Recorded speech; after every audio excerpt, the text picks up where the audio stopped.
I am here today with Scott Bosley, the founder of Creative Works Farm and Camplite.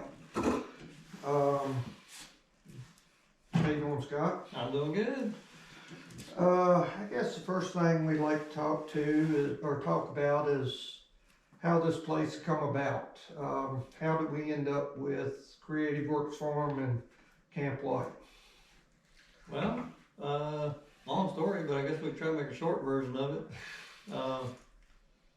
We had a Halloween attraction that we ran, and that raised money for Relay for Life for so many years, and it grew so big that we thought we could do more. And the idea of helping kids has always been something that Kathy and I, thought would be a great project, along with all you guys, that were behind us.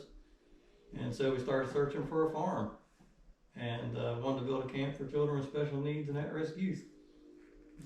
So then that kind of how we met Walton Thompson after searching for 4 years. We met Walton through a friend and rode around the farm and here, this property. And he said, well, it's for sale to you guys. I like what you're doing. And he financed it on a handshake. And after 2 years of us struggling with you excavating and me helping, we got the road in, got a maintenance shop built with a lot of help from friends, and had our first camp. Yeah. Well, how many kids did you have at the first camp? I believe it was 22. 22. Yes. And now was that just a day camp or a week camp, or what did y'all do there? Yeah, so day camps for, I think that time it was 3 days. Now we do 4-day camps currently, with about 220 campers this past summer. Looking for we'll see probably 240 to 50 this year. Okay. All at no cost. And that's something that you really commend on, is the kids that are coming to camp. We feel like that they have enough cost with their disabilities and so forth. Yeah, with their challenges in life, their family sometimes have a lot more financial burden than others. So we offer the camp for free. We have a lot of camp families that make donations to help fund camp also. Okay. Because they choose to. All right. And so do you know approximately how many kids have come to camp so far, or ballpark figure? Or let's see. I'm sure Kelly could speak on that better than me, but I would say over 2,000, I would think, yeah. And we're close to it. And how many kids, or how many years have we been doing this? This will be our 11th summer coming this year. Oh, wow. All right. How about upcoming fundraisers? Well, upcoming May 4th would be our live charity auction here at camp. It's a paper plate dinner. We auction off a lot of fun, unique items. They're kind of one-of-a-kind, silly things that people way overpay for because they know all the money's going straight to the camp. What's some of the crazy things that we've sold at auctions? Well, let's see, we've sold the 5 gallons of gas in an old can, which was a gas card, for $1,100. We sold a 20 by 20 inch piece of half-inch OSB for $600 when OSB was through the roof, which that was funny. And didn't we sell some eggs last year? Yeah, we sold a dozen eggs for I think $600. Yeah. Yeah, out of the first eggs off the Camplite chickens, or the Creative Works Farm chickens that are here, the laying hens we have. Now, shoot, I lost my train of thought. The Camplite auction you can attend in person, and I believe Limford has it online as well. Yeah, Mountain Valley Auctions, they do it online, and of course he's live here.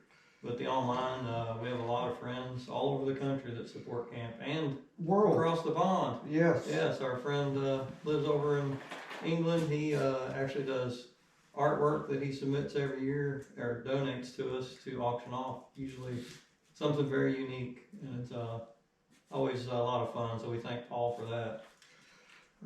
Then also we have some other events, the car shows. Would you like to talk about them? Yeah, we have a car show in June that is, shoot, I can't think of the date, but it's first weekend in June, I believe. And then we have one in August, usually the third weekend in August. And I'll probably put the dates in the comments for that. That's fun here in the 50s town because we have the whole town, so it fills up with cars and out in the field, and we have activities and food and just fun car stuff. Then we have the 2 car shows, and then we have the Christmas Winter Wonderland. Yep, the Christmas Wonderland. This past season we sold out again on tickets. This year we're going to look to increase a little more and possibly add Sunday night maybe. We're trying to keep the days to the 6 to 8 days just because everyone's a volunteer. And so we're trying not to take up too much of their time during the month of December with, spending time with their family and traveling. So, but that is one of our biggest fundraisers right beside the live auction. Mm-hmm. What's some of the new attractions that we added this year? That we're building or stuff we already did? The stuff we done this past year. Oh, okay. So yeah, we built the airplane playground, which is the 66 U-21 Beechcraft airplane, which was donated by Dynamic Aviation. And then it has a 79 Han fire truck cab that I cut up and built a whole fire truck bed that's a deck, and it's all fully wheelchair accessible with an air traffic control tower. And we literally finished it the night before camp, where it was safe for kids to play on during the summer. And then now we'll finish up the electronics for this season coming. Mm-hmm. And then the covered bridge, it's just absolutely beautiful. Yeah, we finished that with the help of Blue Ridge Lumber and then Tommy Shields guys at Shields Construction. They came out and gave us a hand putting that together, along with some run-in sheds at the barn that they volunteered to help do that also. The one thing I'd like to add on here, he's talking about Shields and Blue Ridge Lumber. There are so many people that has helped us get to this point. For sure. if we named everybody, it'd be a 4-hour video. I mean, it's just unreal how the community's gotten behind us and helped and so forth. Yeah, we could not do it without the community support, and that's, I say community, and I mean a community all over. It's not just necessarily right here. There's so many wonderful people right here that help, but there's people from all around that put in their, dollars and their talents to help us make things happen here. Which is a perfect segment into the next. How is the best way for people to help us? All kinds of ways. Well, one is volunteering, so your time is precious to us, and we make good use of it.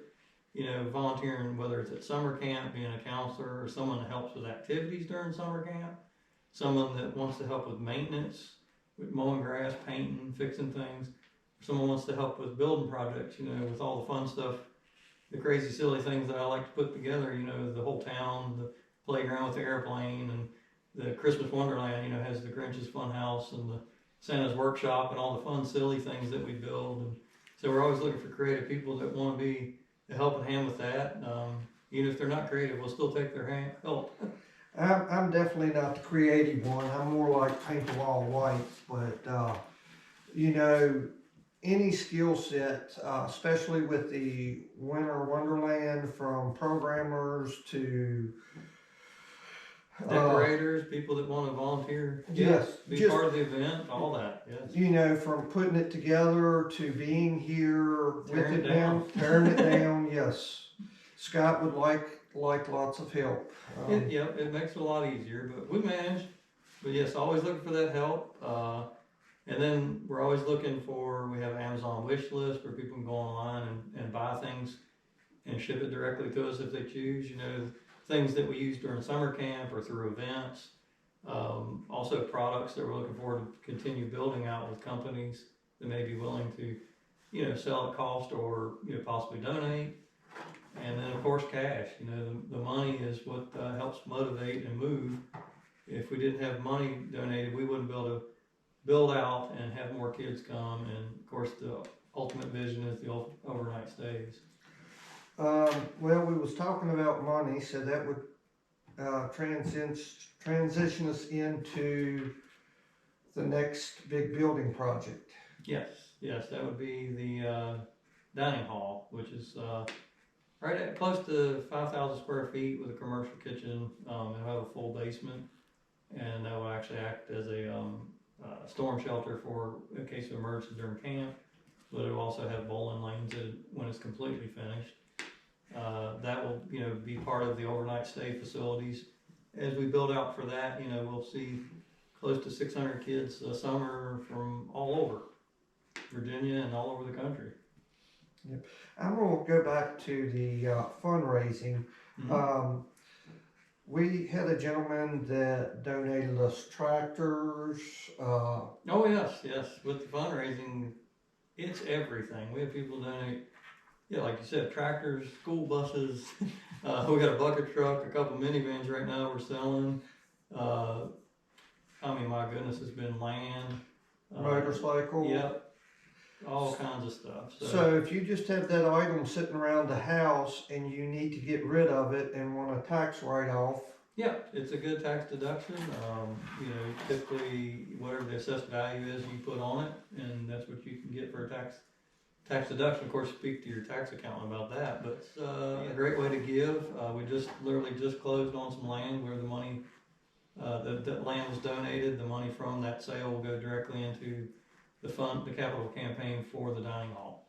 And do we have some money raised for the dining hall already? Yes, we're really close to 100 grand already of the about 1.2 million dollars build out for that building. It's a fairly costly building, but it's going to be a huge asset to camp with the commercial kitchen for the kids at camp when it's overnight, but also for day camps, but rentals for, all different types of events where people rent our facility. And what type of things do people rent the facility for? Oh, shoot, birthday parties, weddings, family reunions, high school reunions. We've had we've had different church groups, have stuff here. So yeah, it's a great facility to rent, and knowing that all your money's going back to help our campers, it's kind of a win-win, right? Yep. And you brought up church groups. We've had several church groups come out and volunteer as part of giving back or... Oh yeah. So community service, a lot of the churches with youth groups. Kelly and myself, we organize days where they come out and help us with projects, ranging from everything, from putting things together, prepping and cleaning and getting ready for summer camp, helping with Christmas. There's always a need for help. It's pretty much year round too. We have one church group that shows up with close to, I want to say 80, 100 kids. We have, yes, in the past, we've had them come with about 80 to 90 youth. So it's quite an undertaking to manage all that, but it's fun. The one thing that I was trying to get across, so if you're watching this and you have a youth group and you're looking for something to do, you can get a hold of Kelly, and I'll have the website in the link. That will be something that you can touch base on her, and we have stuff going on year round. It's always stuff to do. Yeah, it doesn't matter if it's 5 people or 50 people. We can always find things to put people to work. Mm-hmm.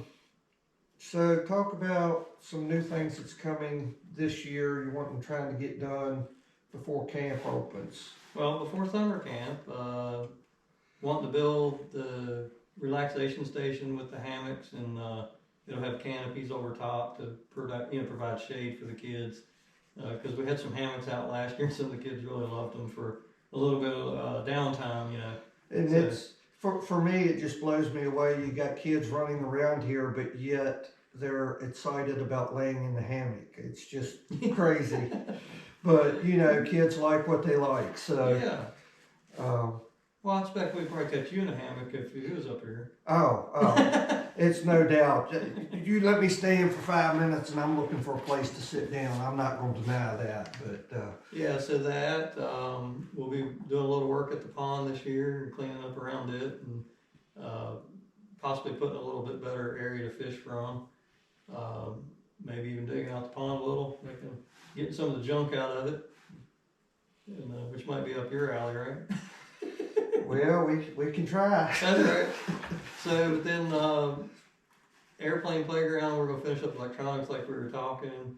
And then we're looking to pave in front of it, a walking path, across the covered bridge into the wildflower garden and over across the field over to the barn so that it's, easier access for our, mobility challenged children and campers, so that, that'll make it, a lot easier for them than the gravel road right now, which will eventually be paved. And that'll help during the Christmas event too. Yes, yes. And all of these things that he's talking about, he will be looking for help. So Yeah. this is a good opportunity to come out and volunteer and help with that. Yeah, we're gonna build our, tortoise enclosure and run it, tortoise enclosure with a hay storage shed in front of it to help with the barn, cause we have the 150-pound cicada tortoise that's in the barn in her stall right now, but this summer she's going out and then she'll live outside when we have her heated hut set up and everything ready for her so she can survive the winter times good. The one thing I'd say about all the animals that we have, and before I met the rat, I was not a huge fan, but I'll mess his name up, so I'll let you say Splinter? Splinter. Yeah.